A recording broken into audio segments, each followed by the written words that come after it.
I'd like to welcome everyone to our TESOL Narratives series. I know many of you are joining us from Madagascar. What time is it now in Madagascar? It's 5 p.m. 5 p.m. So you're taking time out of your Saturday evening to come and learn. And I think that is a great thing. Today, we have Barbara Auris with us, who's going to talk about academic integrity in online courses. And that's a really great topic. I just dealt with an academic integrity case this week. So it's on my mind, and it's on the mind of a lot of educators. Barbara has been teaching English in Philadelphia for over 20 years, and she has also taught in Gabon as part of the Peace Corps and in South Africa. So she has a lot of international experience to share with us today, and we're so glad to welcome her. Welcome, Barbara. Thank you very much. It is so nice to be here. I'm going to try to share my screen and see what happens. Oh, you know what? I'm not going to try to share my screen. I'm just going to cancel that. Can you all see me okay? All right. So always have a plan B just in case the technology doesn't work for you. Okay. So it's wonderful to have such an amazing group of teacher educators from Madagascar. So welcome. I am going to treat this as a narrative. So I'm going to tell you the story of my journey through academic integrity that is still ongoing. And I'm really hopeful that we can stop and talk about things along the way. Then you can give me your input, because I learn best from other people rather than just reading about it. So let me tell you a little bit about how my journey started. So I found myself in my first real teaching job, and I was serving in the Peace Corps in the country of Gabon. And part of my teacher training was to learn the new rules of a classroom in the Central African country where I was going to. And I was told that you'd have to really keep an eye on these students because, you know, they might try to cheat. So in one of my classes that as I was learning to be a teacher there, before I got into the classroom, there was a mock classroom set up in which students were going to try to cheat, and it was my job to try to catch them. That was the goal of this. It was for me to see who was cheating and how they were cheating. And unfortunately, that set in my mind a very adversarial relationship between me and the students. And it became my job to catch those cheaters. And if I didn't, then I had somehow failed as a teacher. And it's taken me years to overcome that mindset, because that is not a great mindset to have when you're in the classroom. So over the years, things have changed. And I read an amazing book called Cheating Lessons by James Lang. I would definitely put it on a reading list. And his main premise was that there are two reasons that students cheat. And if you can control these two reasons, then academic integrity will be a natural outflow of your class. And the first reason that students tend towards academic dishonesty is that they have a disposition for it. They're just wired that they're going to try to take a shortcut. And he suggests that there is very little, although there is something, but there is very little that one can do about changing that mindset. His second premise was that it's the context. It's the way the classroom is set up that either impedes or allows students to be academically dishonest and opens doors to them. And he suggests that the more doors that you close, the more difficult that you make it, and the more unnatural that you make it, the more likely students are going to be honest in your classroom. So the book was terribly interesting. It was so easy to read. We actually did it as an online book club for professional development at my college. And we had 40 people reading it at once. It was wonderful. So again, Cheating Lessons by James Lang. It's well worth a read. So I came up with a number of best practices, but before I start with any of that, I see there's still quite a few people coming in. So this is absolutely wonderful. Does anyone have any response to this idea that it's the teacher versus the student in the classroom and that we're adversaries when it comes to academic dishonesty? Francie, I see your hand raised. Yes, I really, I loved how you put that in the context of how that's not a good way for us to, we need to be aware, but not, this intense focus. But I had a question about the quote, the more doors you close, the more likely that people will be honest in your classroom. I wasn't clear about that quote. Sure. If you can find doors, I'm calling them doors, if you can find aspects of your class that will lead to academic dishonesty, and I'm going to talk about those, and you can control those in some way. You can limit the opportunities that students will have to be dishonest, then honesty is the easier path. And quite frankly, I've always found being honest is far easier. And I've told my students, if you spend as much time studying as you do trying to avoid, or cheating or avoid doing the work, you would be an A student. What do you have to say to that, Francie? I say the same thing all the time. I knew you would. Okay. Hey, Bob, quick clarification, seeking my understanding. So the author is saying the harder you make cheating, it is less likely that these students are going to do the cheating work. In other words, yeah, that's my words. He never said it that way, but the idea is that if you become more aware of why students are cheating and even how students are cheating, and you address those underlying issues, then there will be fewer problems in the classroom. So I've made it my goal to figure out in my class, particularly an online class where I never meet the students face to face. And when Susie submits a paper, I have really no idea if Susie wrote that or not. What can I do to make it more convenient for Susie not to try to cheat, but to do her own work?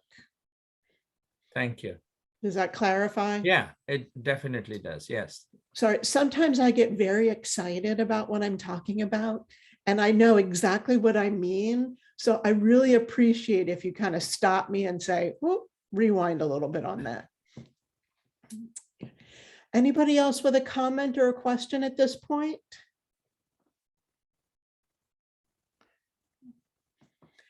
Okay, then I'm going to go on with my story, and I have a really uplifting story next.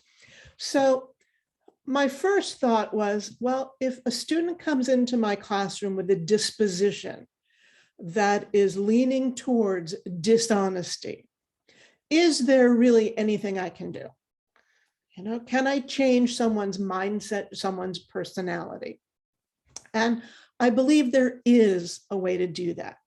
And so my first best practice is what I'm calling my classroom honor code.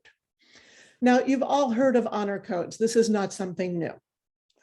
But what I've done in a different way is I used to talk about plagiarism. And I used to talk about the consequences and the penalties. And I've stopped doing that. I don't use that vocabulary any longer. I now speak about academic honesty and the benefits of that. And I do this repeatedly. So in a semester, now some of my classes are a full 15 weeks long, and some are an accelerated 7 weeks long. So I don't do more than 7 presentations, but so that if I'm in a 7-week course, it's only once a week, I don't overwhelm them. But I take the idea of academic honesty and break it into parts. And I consider, what are the questions that a student from another country might have about academic honesty in an American institution? And I try to answer them. So very briefly, I talk about what is academic honesty and why is it important. That's the first one. Then I talk about things you are permitted to do that are not dishonest, because sometimes my students take this idea of academic honesty to the extreme, and they won't even use a dictionary. So we talk about what's okay to use. We talk about paraphrasing. We talk about all kinds of things. And we do this in small segments, so no one is overwhelmed. We're talking, I usually make these videos to be 5 minutes or less. I don't want it to be longer. And what I found is, if I don't somehow check on that, I'm not sure if they're doing it. So we always have a weekly quiz, and it's mostly editing practice that we're doing, but I always add one question that came specifically from that video. Now, it's only 1 point. What's the big deal? But students like that 1 point. They don't want to leave anything on the board, so they study that. And I kept wondering, is this really worth it? And here's my story. So in this few semesters ago, I was teaching an academic composition course online, and there was a student who was sending me emails, and then I wrote a paragraph, and they were vastly different. The voice in the email and the voice in the paragraph were 2 different voices. I could tell that there was somebody else involved. So I contacted her. I said, tell me, what kind of help did you get?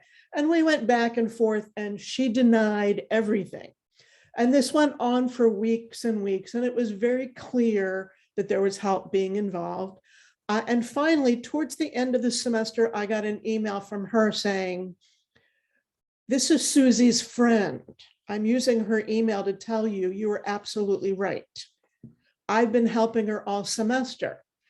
And I feel terribly guilty, because every time I take a quiz, you ask me a question about academic honesty, and I'm being dishonest.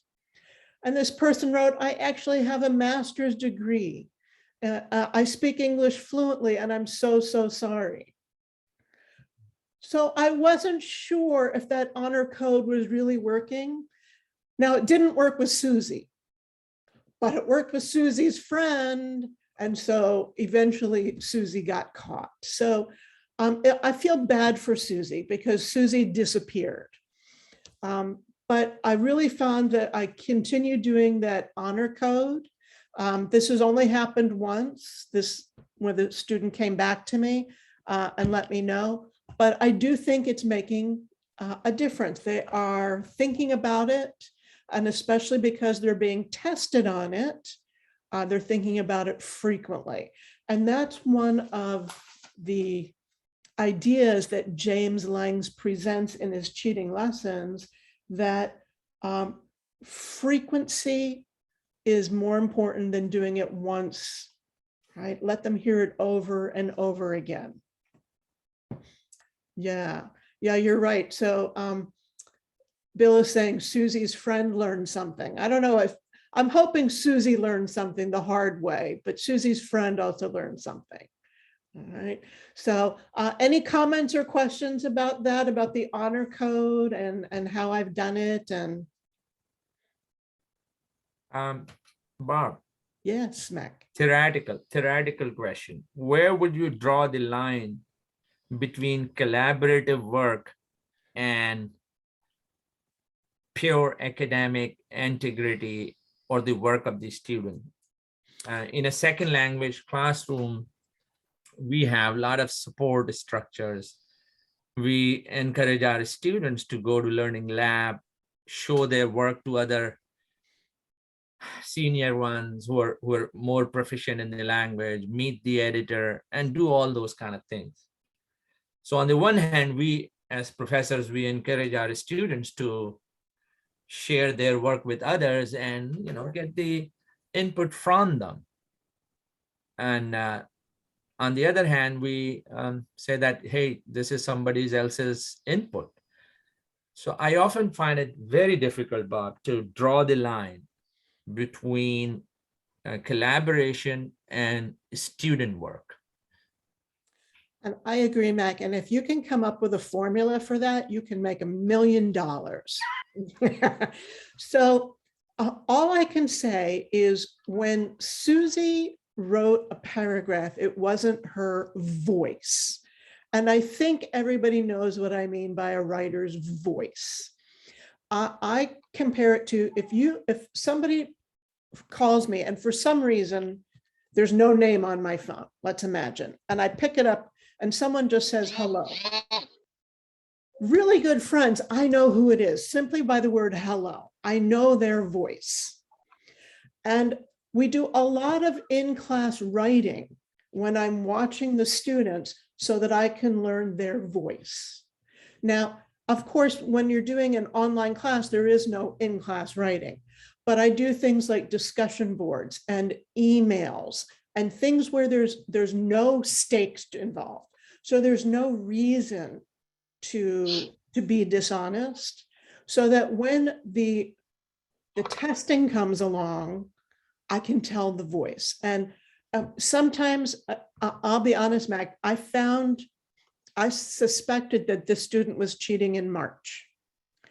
And I was not able to do anything until middle of May, say, before it finally happened. So it was months because it came down to he said, she said, or in this case, she said, she said. It was my gut instinct versus what the student was saying. And there was a point where I had to decide, is this going to be a hill I'm going to die on?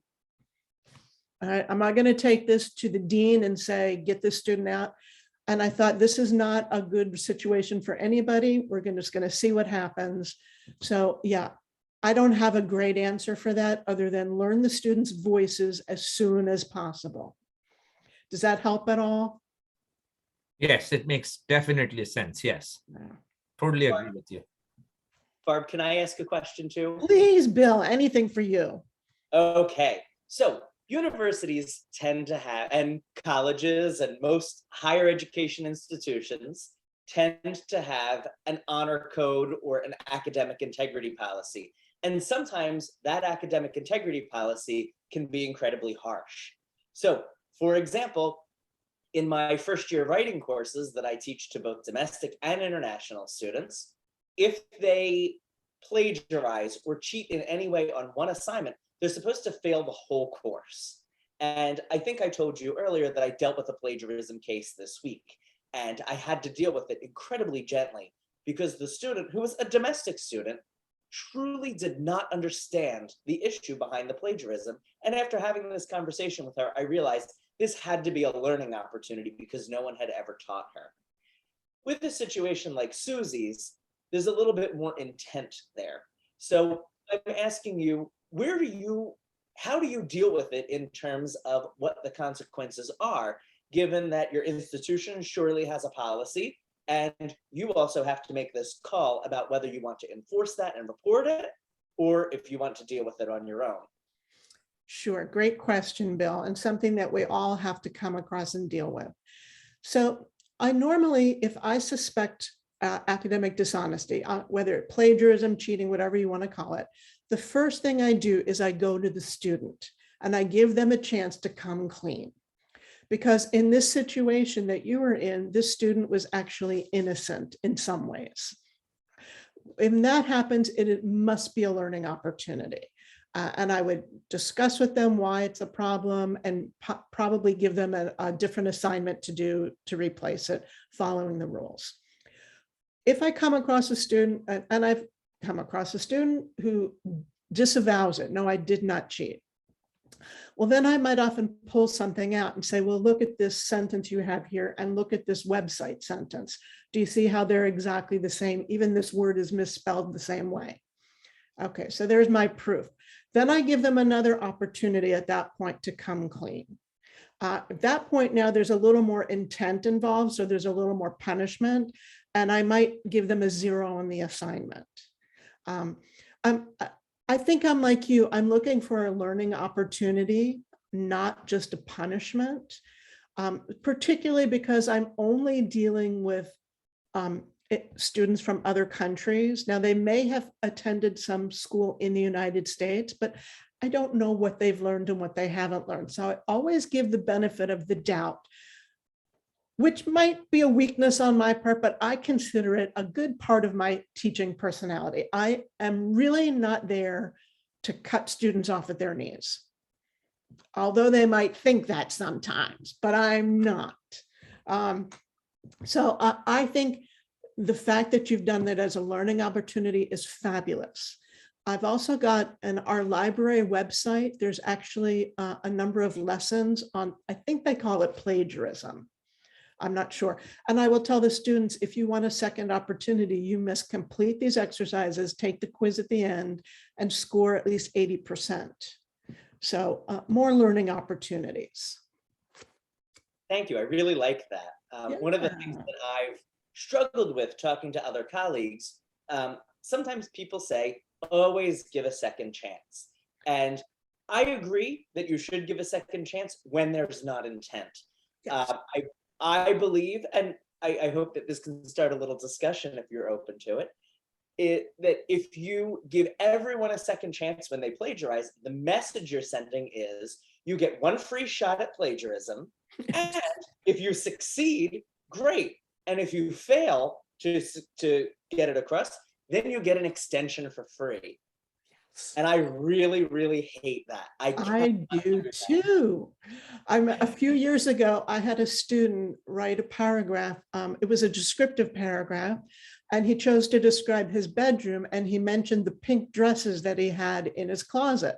Now, this is very possible for a man to wear pink dresses. I have no problem with that. Okay. I confronted him about some of the vocabulary words. He could not tell me what the words meant that he had used in the paragraph. But he denied cheating. Then I asked him to read that paragraph, read those few sentences about the pink dresses, and he looked at me, he said, will you sign a drop form for me? So, I mean, I knew there was clear intent, okay. So I'm not gonna be so nice with someone like that who's clearly trying to abuse this system. But I totally agree, a learning opportunity if they haven't got the intent behind it. I'm writing that down. I'm going to add that into my personal teaching philosophy. Thank you. Of course, and I think Francie wants to add something as well. Oh, great. I want to play devil's advocate. Okay. So what if a student did cheat, but you find out when you get to know them, and that goes back to James Lang, where you're trying to become aware of why students are cheating. So sometimes you find out they were in this tight situation. Usually it has to do with time, or it could be a feeling of insecurity. There's a number of different reasons why they might intentionally cheat. And so in that case, getting to know them would be my argument for giving a second chance, which I do, by the way, to argue with both of you. Of course, that's it. It used to be 3 strikes you're out. Now in my class, it's 2. But that gives me the opportunity I put it in the syllabus. It gives me the opportunity for the conversation to find out what's going on.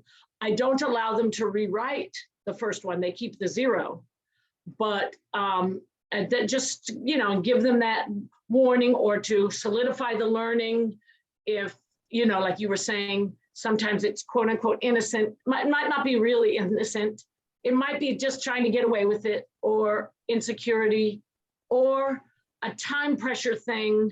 so-and-so went into the hospital, I had to hand this in. I'm trying to be a good student, actually being a bad student. So anyway, that's my 2 cents.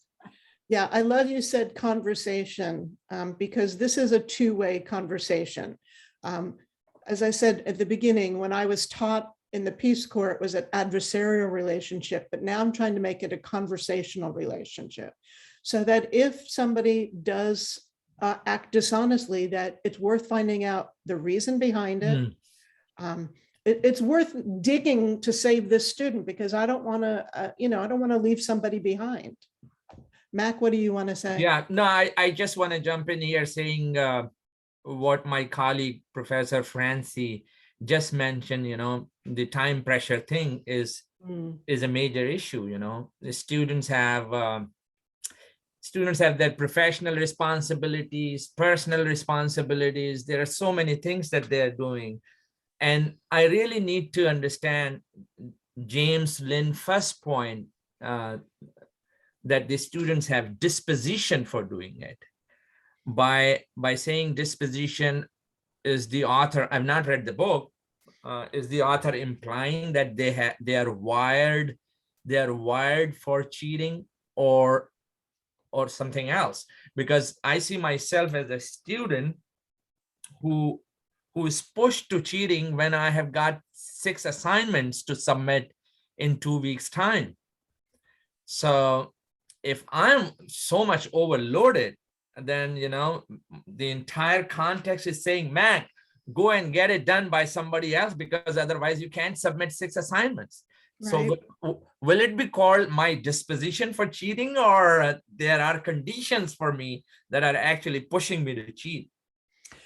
Yeah, James Lang, I actually have the one quote here. It says that it's either due to personality and or life situation. And I think Francie was just speaking to that idea of a life situation. Right. When you've got a paper due on Monday and you've got to take your mother to the airport on Saturday, and then your son needs to go to the doctor on Sunday, those take priority. And I always recognize that life conflicts. That's one of my quotes. Life conflicts sometimes.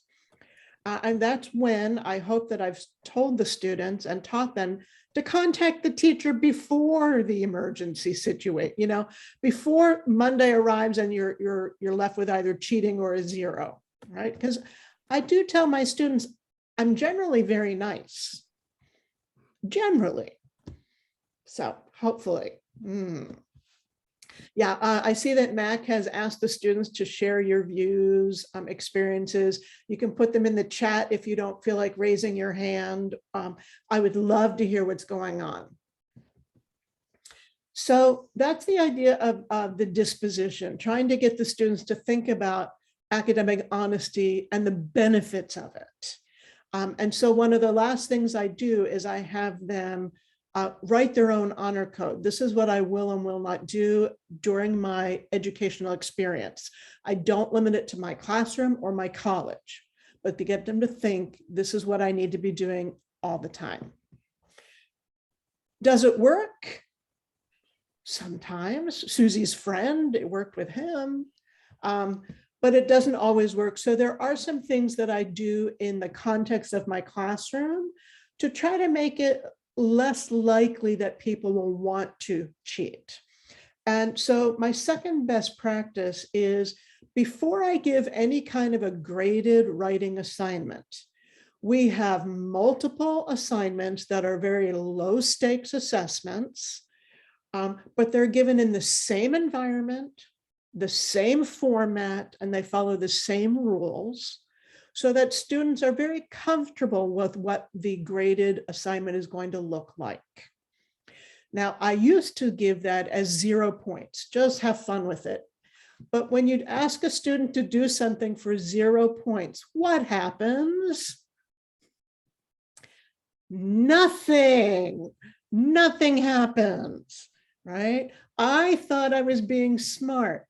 I would just take all the pressure away, but no, it doesn't work. So we have very low stakes assessments, a couple points here, a couple points there, but everything looks the same, so that when the real assessment comes, they're very comfortable with it. They know which buttons to push. They know what to expect. They know everything that's going to come. I also, my third best practice is, I have different versions of my assessment so that one person is going to get one assessment and their neighbor might get another. There are multiple versions of the assessment so that it makes it a little more difficult to collaborate. I want to see what they can do individually. I'm trying to avoid that collaboration at this point. This is their first draft. I want to see what they can do on their own without any input. So I make it, I'm trying to make it harder to collaborate, to get any kind of outside help. I will say that because it's an online course, I do enforce some time limits. Now, Francie just brought up the fact that sometimes life conflicts and time limits are a problem. But what I do is they have, when I give an assignment, they are given 7 days to complete it. I always give them a week. And that's because some people work on weekends and are free during the week. Some it's vice versa. You can never please everybody all of the time. But if you give them 7 days, and I stand in front of the class and I say, today is Monday, which means that you have Monday and Tuesday and Wednesday, and I count on my fingers and I show them 7 days. Right? And because of that, I don't really accept late assignments. And I make that very clear from the beginning. But when they open the assignment, there is a time limit. And we have something in our platform that allows us to force completion, which means when you open it, that's perfectly fine. Your time limit starts. You can't pause that, go take a drink, or go drive your mother to the doctor's office. You've got to complete it in one sitting. Now, of course, there's always someone who contacts me and said, I started the test and then, catastrophe struck and I had to leave. Yeah, okay.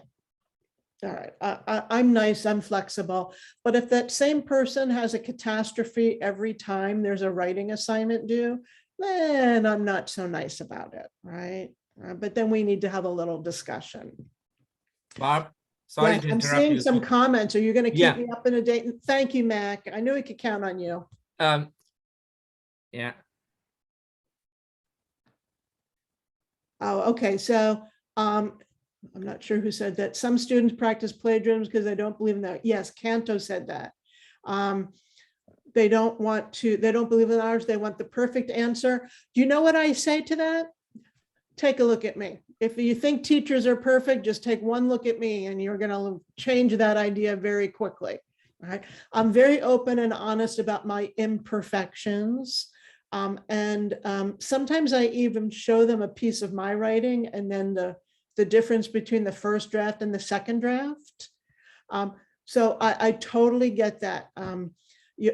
You have to get away from the idea of being perfect, and especially in my classroom where my students are coming from different countries where the teachers are often revered, I say, get me off the pedestal as quickly as you can because I'm just like you guys.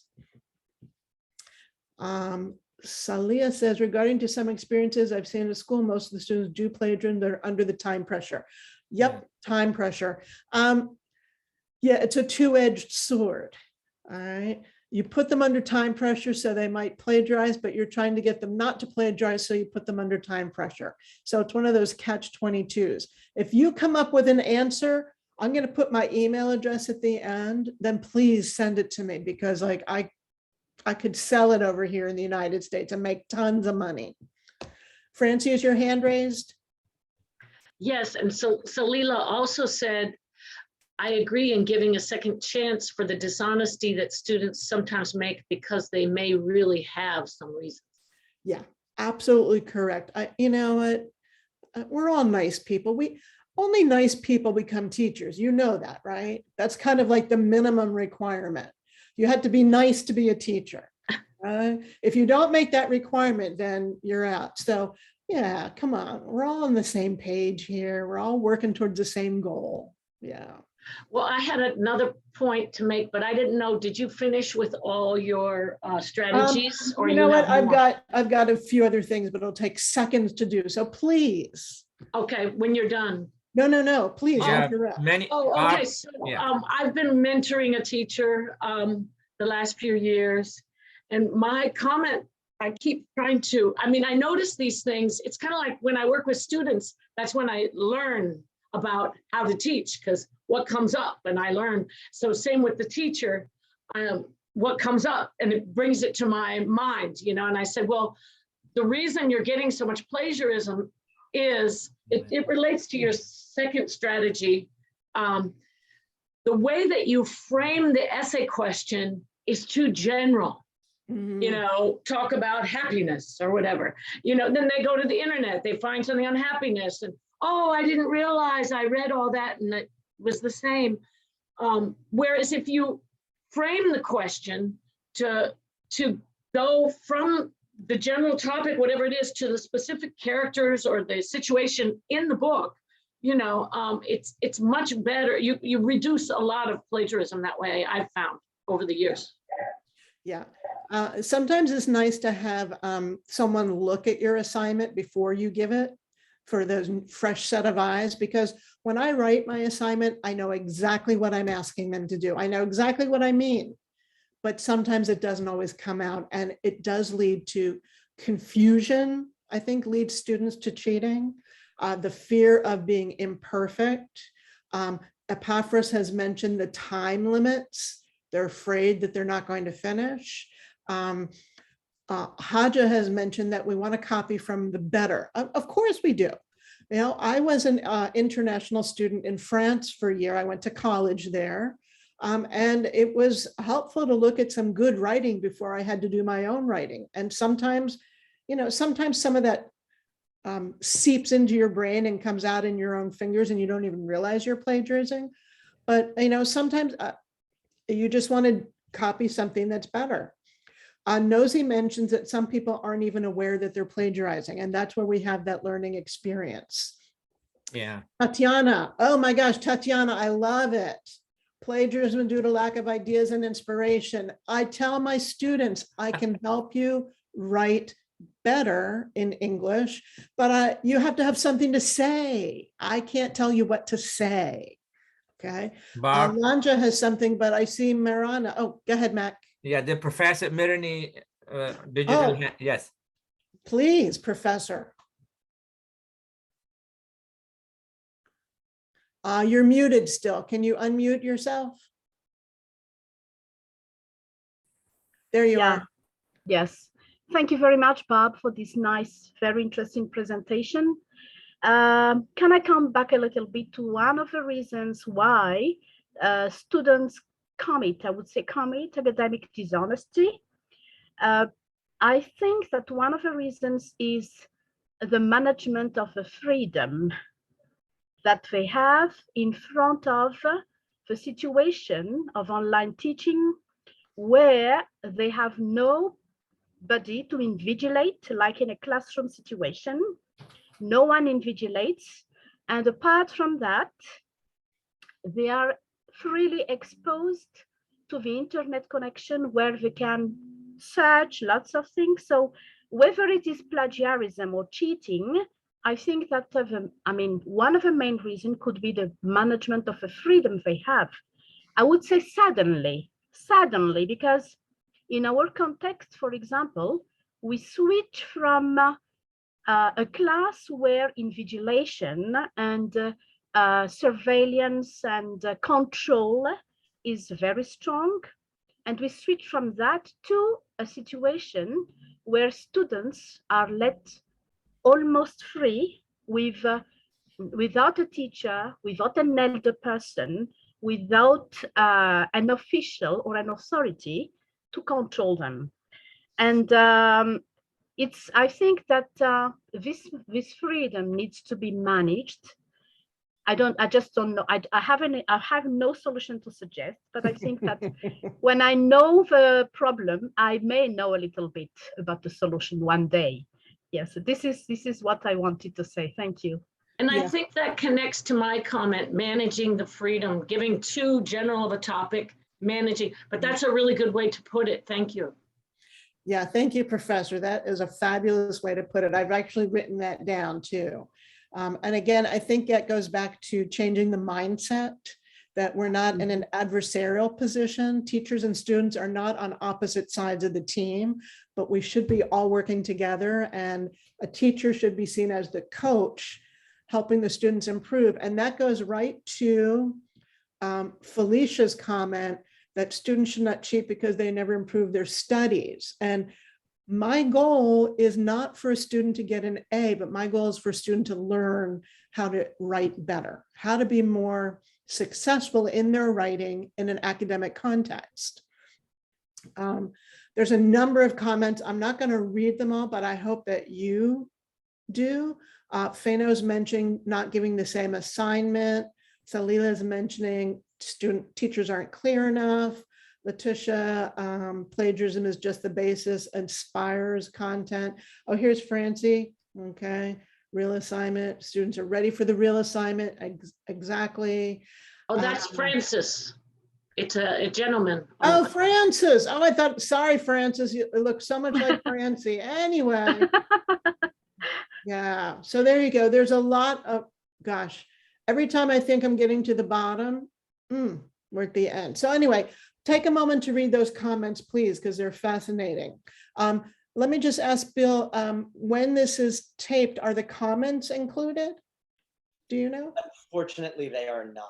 Oh, okay. So anyway, read them and write down Maybe anything you can like. you save the comments, Bill, when this is over? You could save the chat, and then that way the person who does the write-up could include them.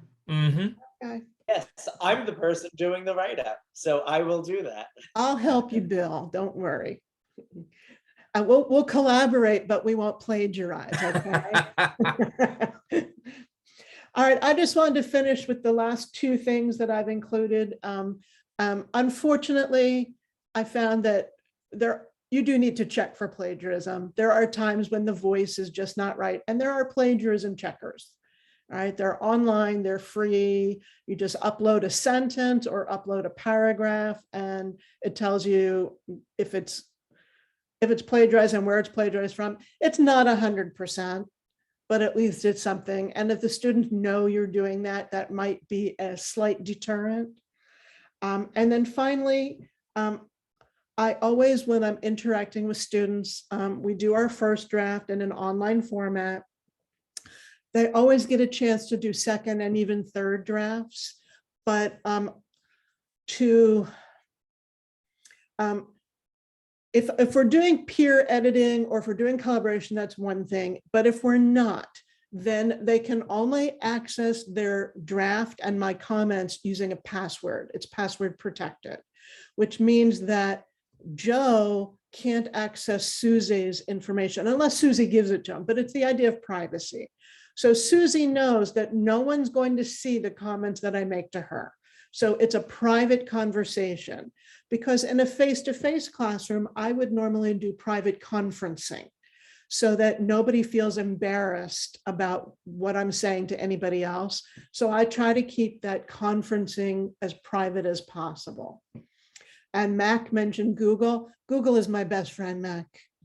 And unfortunately, my students are getting smarter and smarter, but I used to catch like everybody in Google, and now they know. But anyway, so anyway, that is it for me. That is my journey with academic honesty. It is an ongoing journey. And you notice that my title was Encouraging Academic Honesty. I do try to encourage it. I cannot enforce it. I can't force anybody to be honest. But there we go. We have a few little comments there. Tantley says, students worried about failing, so they do plagiarism. Only one way to please the teacher. Yeah, I know. I try to look pleased no matter what people give me, but so there's my comment. So yeah, this has been so much fun. I really thought I'd be finished in 10 minutes and you guys would like hate everything I said. but this conversation is fabulous. So I see we have 6 minutes until the end of the hour. I have nothing else to say. So I'm just reading your comments. Any questions or last comments? Anything you'd like to say?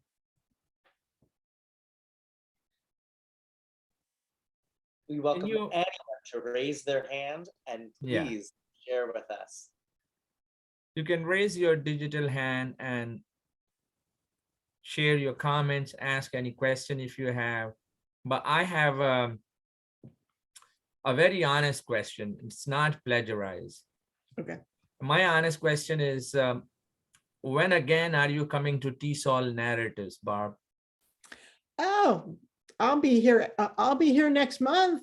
There will be someone presenting, right? No, as a presenter, I mean. Yeah, anytime. And I can't wait till we get back to the Penn TESOL conferences and face-to-face. The online conferences are fabulous, Yeah. but Mhm. I'd actually like to meet some people face-to-face. I know Francie face-to-face because Francie served on my dissertation committee and she was the Yeah. most encouraging person in the world. And I see Lucy mentions that self-confidence gained by encouragement from teachers is crucial. So thank you, Lucy. That's excellent.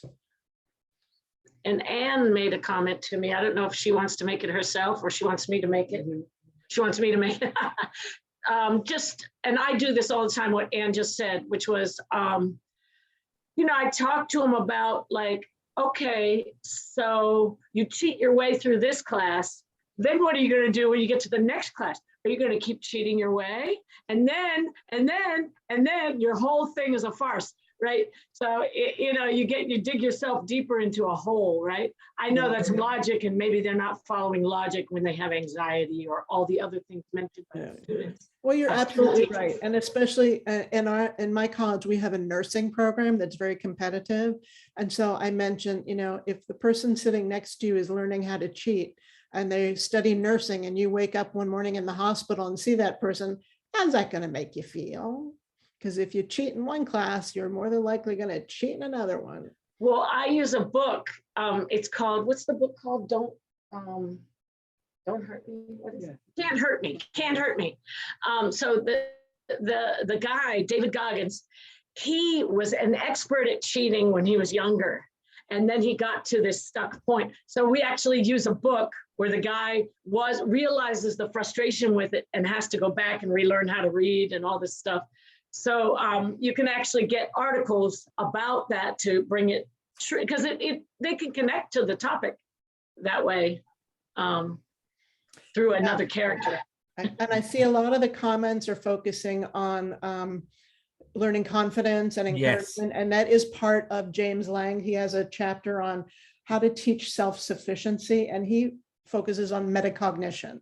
Mhm. But thinking about how you think, how you learn, what are you going to do, and sharing other students' experiences. So you might have a student from a previous semester come in and talk to the class about what he or she did to be successful. Just making it a reachable goal that you don't have to be perfect to pass the class and that everybody's on the same team.